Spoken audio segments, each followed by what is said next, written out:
Air ambulance জটিলতায় পেছালো খালেদা জিয়ার London যাত্রা। মেডিকেল বোর্ডের সিদ্ধান্তের পরই জানা যাবে দিনক্ষণ। দেশে ফিরেই শাশুড়ির পাশে পুত্রবধূ ডাক্তার জুবাইদা। বাদ জুমা ঢাকা সহ সারা দেশে খালেদা জিয়ার আরোগ্যের জন্য দোয়া প্রার্থনা। আল্লাহ সারা দুনিয়ার মুসলমানদেরকে এক ও এক হওয়ার তৌফিক দিন। বিএনপির চেয়ারপারসন বেগম খালেদা জিয়া আল্লাহ তাআলা তার সুস্থতার জন্য আল্লাহ তাআলা নেক বাড়ায় দিন। ফ্যাসিবাদী আমলে চিকিৎসার অভাবেই তিনি অসুস্থ হয়ে পড়েন, দাবি মির্জা ফখরুলের। দীর্ঘ ৬ বছর তাকে কারারুদ্ধ করে রাখা হয়েছে, সেইখান থেকেই তার এই রোগের সূচনা হয়। অভ্যুত্থানে হত্যাকারীদের ফিরিয়ে এনে রায় কার্যকরী সরকারের লক্ষ্য, বললেন প্রেস সচিব। শেখ হাসিনার বিষয়ে এখনো সাড়া মেলেনি দিল্লির, জানালেন পররাষ্ট্র উপদেষ্টা। শেখ হাসিনার ব্যাপারে বিষয়টা হচ্ছে যে আমরা তো চেয়েছি, কিন্তু আমরা ইতিবাচক কোনো সাড়া এখন পর্যন্ত পাইনি।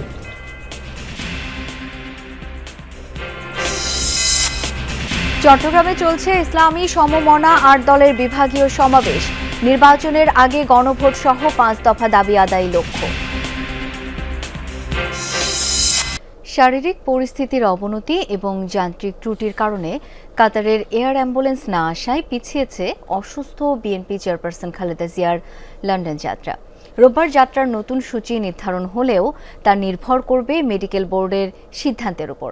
এদিকে সকালে দেশে ফিরেই শাশুড়ি খালেদা জিয়ার শয্যার পাশে যান বিএনপির ভারপ্রাপ্ত চেয়ারম্যানের স্ত্রী ডাক্তার জুবাইদা রহমান।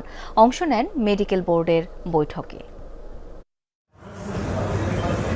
শেখ হাসিনা সরকারের পতনের পর দ্বিতীয় দফায় দেশের মাটিতে বিএনপির ভারপ্রাপ্ত চেয়ারম্যানের স্ত্রী ডাক্তার জুবাইদা রহমান। কথা ছিল দেশে নেমেই শাশুড়ি খালেদা জিয়াকে নিয়ে ফের লন্ডনে যাত্রা করবেন তিনি, কিন্তু হঠাৎ খালেদা জিয়ার শারীরিক পরিস্থিতির অবনতি হওয়ায় সেই পরিকল্পনা ভেস্তে যায়। নির্ধারিত সময়ের প্রায় ১.৫ ঘণ্টা পর জুবাইদা রহমানকে বহনকারী বাংলাদেশ বিমানের ফ্লাইট হজরত শাহজালাল আন্তর্জাতিক বিমানবন্দরে অবতরণ করে। ১১টা নাগাদ এভারকের হাসপাতালের উদ্দেশ্যে রওনা হন তিনি। ১:১২টায় হাসপাতালে আসে জুবাইদা রহমানের গাড়িবহর।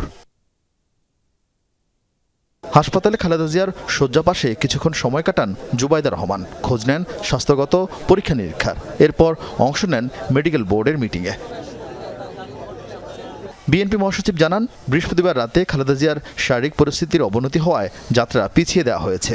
যান্ত্রিক ত্রুটি থাকায় বিকল্প এয়ার অ্যাম্বুলেন্স পাঠানোর চেষ্টা করছে কাতার সরকার। জাতীয় এবং আন্তর্জাতিক পর্যায়ের অত্যন্ত উচ্চমানের চিকিৎসকরা তার চিকিৎসা করছেন, কিন্তু এই চিকিৎসার আরও উন্নত হাসপাতালে করা প্রয়োজন বলে সবাই মনে করছেন। সেই কারণে তাকে ইংল্যান্ডের হাসপাতালে নিয়ে যাওয়ার সিদ্ধান্ত হয়েছে। এদিকে সকাল থেকেই বিএনপি নেতাকর্মী থেকে শুরু করে সাধারণ মানুষের আনাগোনা ছিল হাসপাতালের সামনে।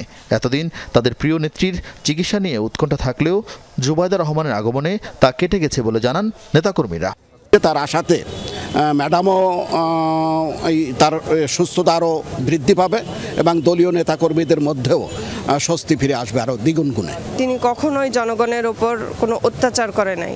মানুষের প্রতি তার যে একটা ভালোবাসা, সেটা একদম লিগ্যালি। দেশপ্রেমিক আছেন, খুব ভালো লোক আছে, আমরা দোয়া করি আরও ভালো হোক। আগামীকাল এয়ার অ্যাম্বুলেন্স ঢাকায় আসার কথা রয়েছে। আরেফিন শাকিল, যমুনা নিউজ, ঢাকা। বিএনপি চেয়ারপারসনের শারীরিক পরিস্থিতি এবং সার্বিক চিত্র জানাতে এভারকেয়ার হাসপাতালের সামনে রয়েছেন সহকর্মী তানভীর সিদ্দিক টিপু। যাব তার কাছে। টিপু, খালেদা জিয়ার স্বাস্থ্যের অবস্থা জানাতে কখন নাগাদ ব্রিফিং হতে পারে? হাসপাতালের বাইরের সার্বিক চিত্র কেমন জানাবেন আমাদের? শাওন, আনুষ্ঠানিক ব্রিফিং ঠিক কখন হবে সেটি এখন পর্যন্ত বিএনপির পক্ষ থেকে জানানো হয়নি।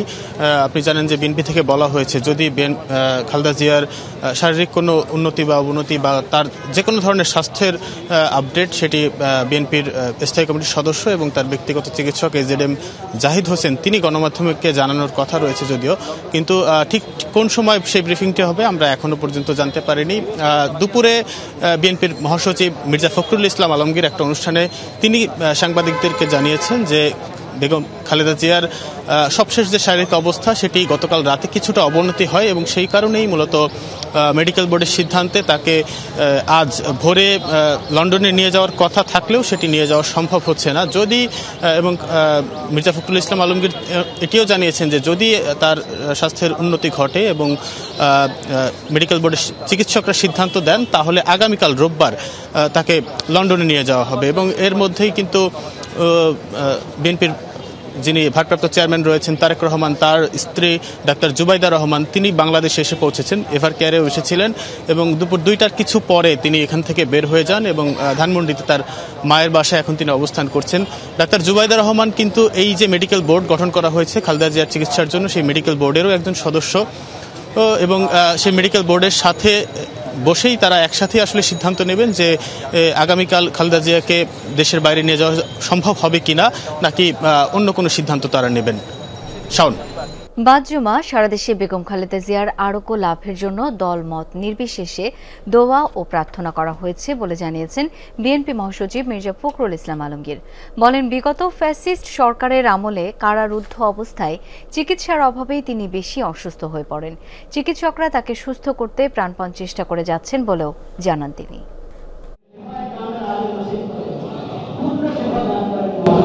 সাবেক প্রধানমন্ত্রী বেগম খালেদা জিয়ার সুস্থতা কামনায় দেশজুড়ে দোয়া ও প্রার্থনার আয়োজন করে অন্তর্বর্তী সরকার। বাদ জুমা বাইতুল মোকাররম জাতীয় মসজিদে খালেদা জিয়ার আরোগ্যের জন্য বিশেষ দোয়া অনুষ্ঠিত হয়। তার শারীরিক সুস্থতা কামনায় মোনাজাতে অংশ নেন সাধারণ মুসল্লিরা। এদিকে খালেদা জিয়ার সুস্থতা কামনায় রাজধানী সহ সারা দেশে দোয়া প্রার্থনার আয়োজন করেছে বিএনপি। রাজধানীর নয়াপল্টন জামে মসজিদে জুমার নামাজ আদায় করে দোয়ায় শরীক হন বিএনপি মহাসচিব মির্জা ফখরুল ইসলাম আলমগীর সহ দলের নেতাকর্মীরা। জুমার নামাজ শেষে খালেদা জিয়ার সুস্থতা কামনায় হয় মোনাজাত। পরে খালেদা জিয়ার শারীরিক অবস্থা নিয়ে সাংবাদিকদের সাথে কথা বলেন বিএনপি মহাসচিব। দলের চেয়ারপারসনের সুস্থতায় দেশবাসীর কাছে দোয়া চান তিনি। সারা দেশে আজকে জুমার নামাজের পরে বাংলাদেশের মানুষেরা দলমত নির্বিশেষে তারা আজকে এই মহান নেত্রীর জন্য, তার আরোগ্য লাভের জন্য, তিনি যে সুস্থ আমাদের মাঝে ফিরে আসেন এবং দেশের যে সংকটময় মুহূর্তগুলোকে যেন তার ওই অগত্যে আমরা সবাই অতিক্রম করতে পারি, সেই দোয়া আজকে বাংলাদেশের মানুষ তার কাছে আল্লাহ তাআলার কাছে চেয়েছেন। দোয়া মোনাজাতে অংশ নিয়ে বিএনপি নেতাকর্মীদের সবাই খালেদা জিয়ার সুস্থতা কামনা করেন।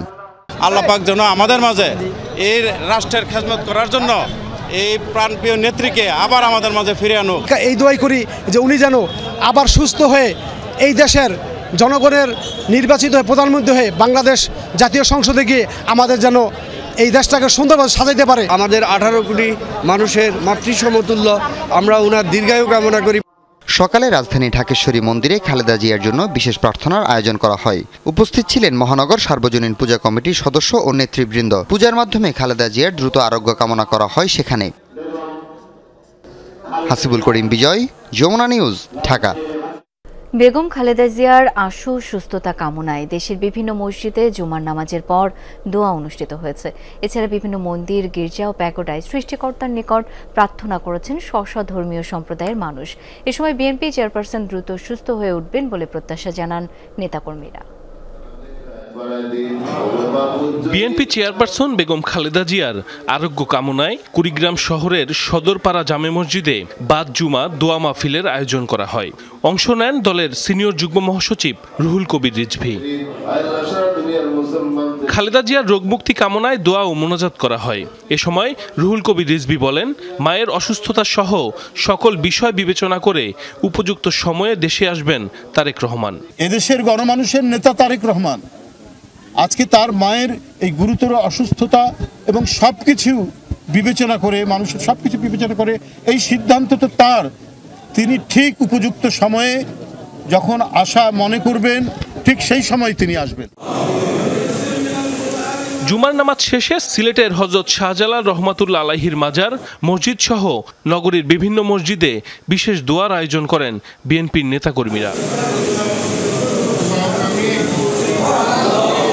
বরিশাল শহরের বিভিন্ন মসজিদে দোয়া ও মোনাজাতে অংশ নেন দলের নেতাকর্মী সহ মুসল্লিরা। খালেদা জিয়া যেন দ্রুত সুস্থ হয়ে দেশের মানুষের সেবা করতে পারেন সেজন্য সৃষ্টিকর্তার দরবারে দোয়া করেন তারা।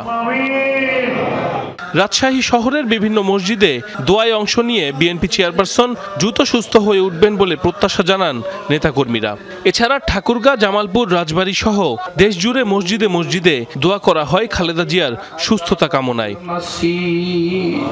এছাড়া বেগম খালেদা জিয়ার আশু রোগমুক্তি কামনায় দেশের বিভিন্ন মন্দির, গির্জা ও প্যাগোডা সহ অন্যান্য উপাসনালয়ে স্ব ধর্মীয় সম্প্রদায়ের মানুষ তাদের সৃষ্টিকর্তার নিকট প্রার্থনা করেন। সাইফ আহমেদ, যমুনা নিউজ। জুলাই আন্দোলনে অসংখ্য শিক্ষার্থী জনতাকে হত্যা করেছিল ফ্যাসিবাদী সরকার। হত্যাকারীদের দেশে ফিরিয়ে বিচার কার্যকর করাই এখন মূল লক্ষ্য। মাগুরায় একথা বলেছেন প্রধান উপদেষ্টার প্রেস সচিব শফিকুল আলম।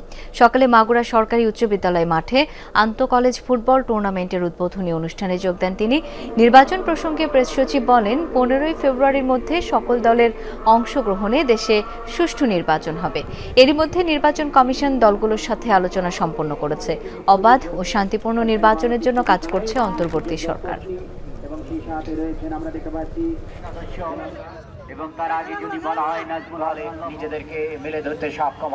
হত্যাযজ্ঞের সাথে যারাই জড়িত ছিলেন, যাদের হাতে রক্ত আছে, তাদের প্রত্যেককে বাংলাদেশে আমরা ফিরিয়ে আনব। এটা আমাদের শহীদদের কাছে আমাদের দায়, আমাদের শপথ। যারা শহীদ হয়েছেন তারা আমাদেরকে বলছেন যে আমাদের বিচার কি, আমাদের এই হত্যার বিচারের কি হলো। তো এটা আমাদের তো দায়, এটা আমাদের করতেই হবে। শেখ হাসিনাকে ফেরত চেয়ে ভারতের কাছে চিঠি পাঠানো হলেও কোনো ইতিবাচক সাড়া মেলেনি, এমনটা জানিয়েছেন পররাষ্ট্র উপদেষ্টা তৌহিদ হোসেন।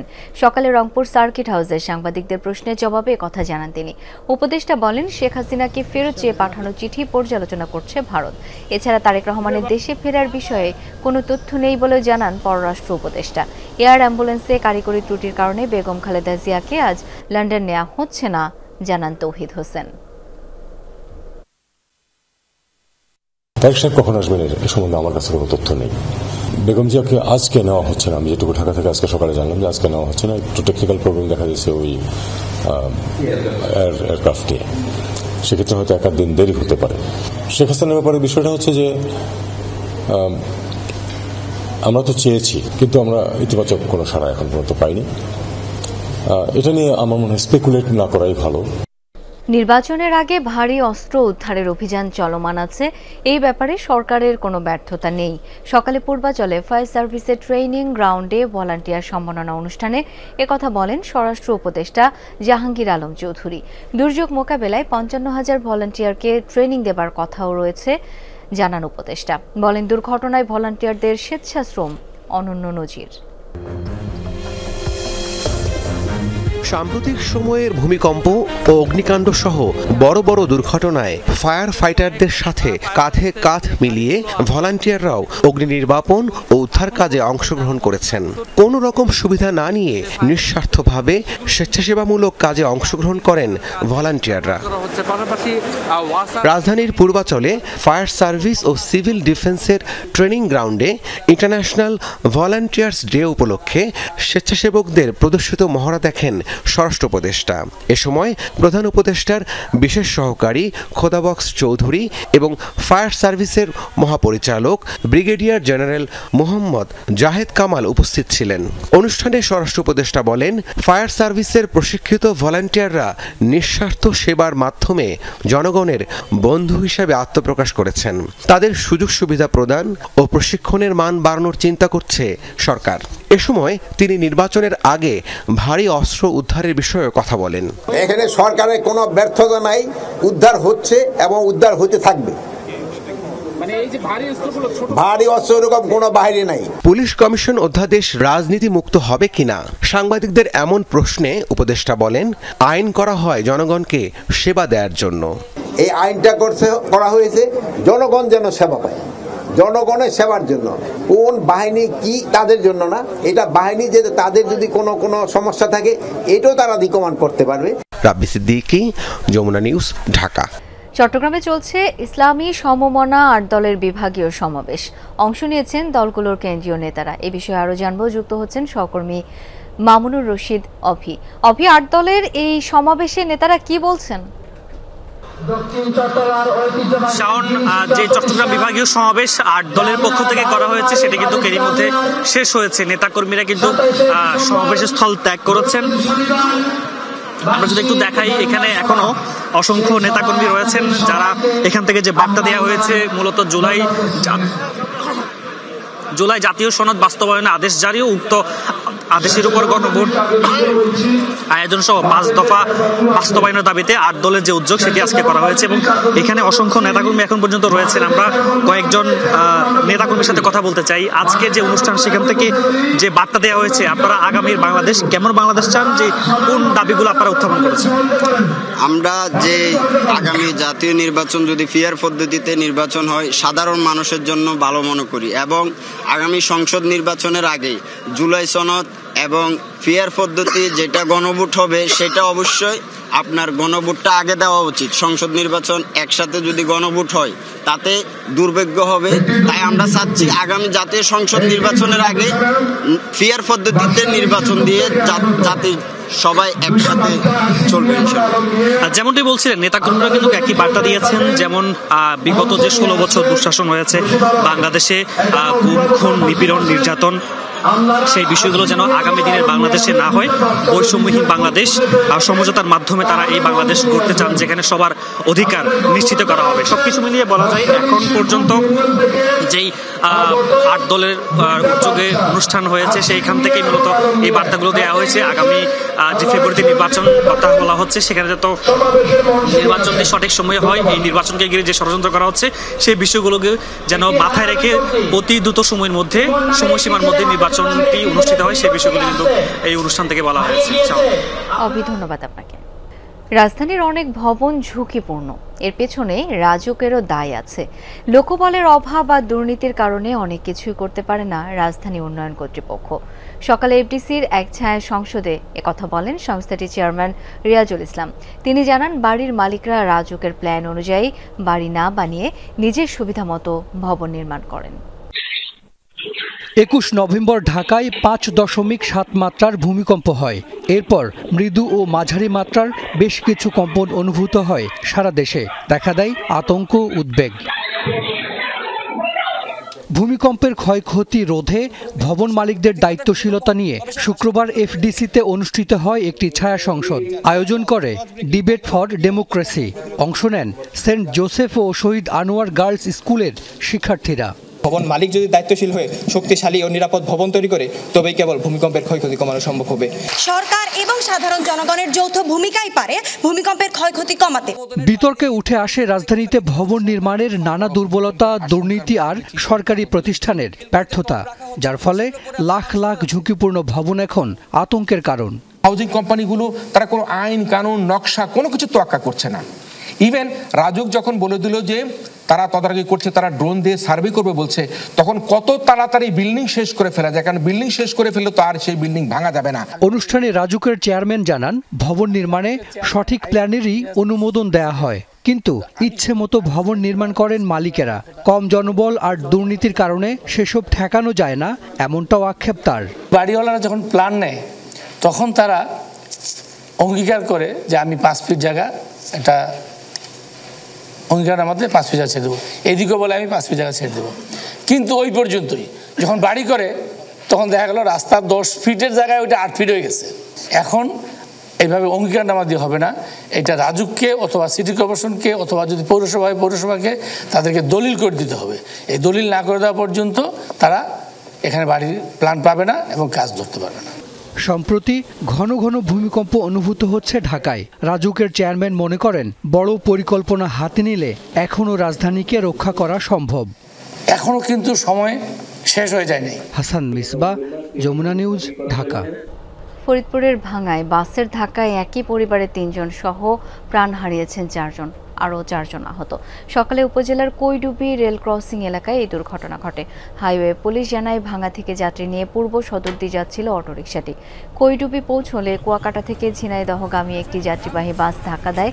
ঘটনাস্থলে প্রাণ হারান রিমু বেগম, তার শিশুপুত্র রায়হান ও মা নুরুন নাহার বেগম। এছাড়া প্রাণ হারান অটোরিকশার অপর যাত্রী। আহত চালক সহ 3 যাত্রীকে উদ্ধার করে হাসপাতালে ভর্তি করে স্থানীয়রা। খবর পেয়ে দুর্ঘটনাস্থলে গিয়ে দুর্ঘটনা কবলিত অটোরিকশা ও বাস জব্দ করে পুলিশ।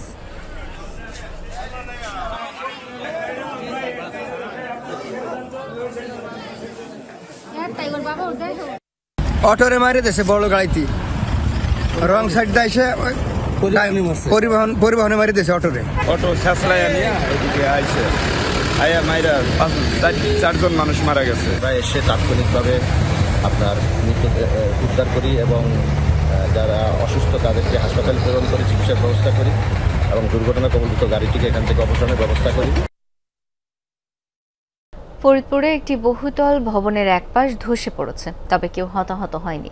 ক্ষতিগ্রস্ত ভবনটির পাশে একটি বহুতল ভবনের পাইলিংয়ের কাজ চলছিল। দুপুরের দিকে শহরের নীলটুলি এলাকার মুজিব সড়কে এই ঘটনা ঘটে। ক্ষতিগ্রস্ত ভবনটিতে বেস্ট বাই এর শোরুম আছে। কর্মীরা জানান তারা সকালে এসে ফ্লোরের টাইলসে ফাটল দেখতে পান। ফাটল ধীরে ধীরে বড় হতে থাকে, এক পর্যায়ে ধসে পড়ে ভবনের এক পাশ।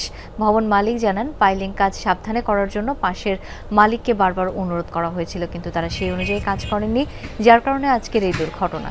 এই ঘটনার বিচার দাবি করেন তিনি। অভিযুক্ত সঞ্জয় সাহার সাথে যোগাযোগের চেষ্টা করে তার বক্তব্য পাওয়া যায়নি। খবর পেয়ে ঘটনাস্থলে যায় পুলিশ ও ফায়ার সার্ভিস। লিখিত অভিযোগ পেলে তদন্ত করে ব্যবস্থা নেওয়া হবে বলে জানিয়েছে পুলিশ।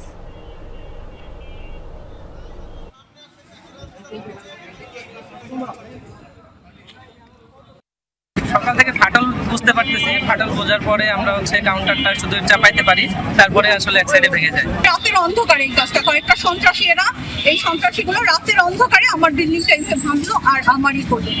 হবিগঞ্জের বানিয়াচংয়ে একটি বেইলি ব্রিজের কয়েকটি পাটাতন ভেঙে আটকা পড়েছে পাথরবাহী ট্রাক। এতে জেলা সদরের সাথে বানিয়াচং ও আজমিরিগঞ্জের সড়ক যোগাযোগ বন্ধ।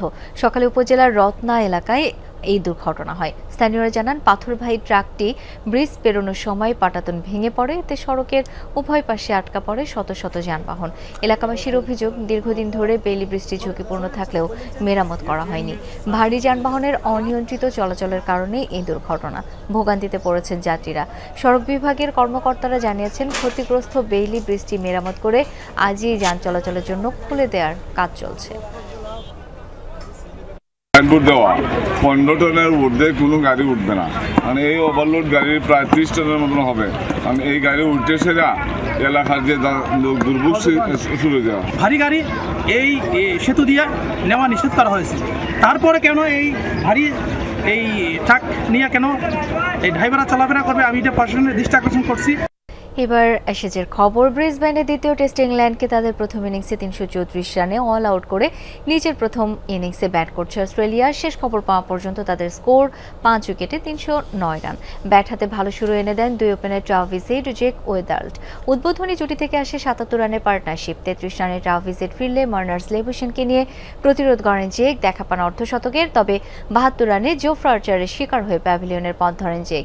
এর আগে প্রথম দিনের করা 9 উইকেটে 325 রান নিয়ে খেলতে নেমে বেশি দূরে এগোতে পারেনি ইংলিশরা। স্কোর বোর্ডে মাত্র 9 যোগ করতেই সবকটি উইকেট হারিয়ে ফেলে তারা।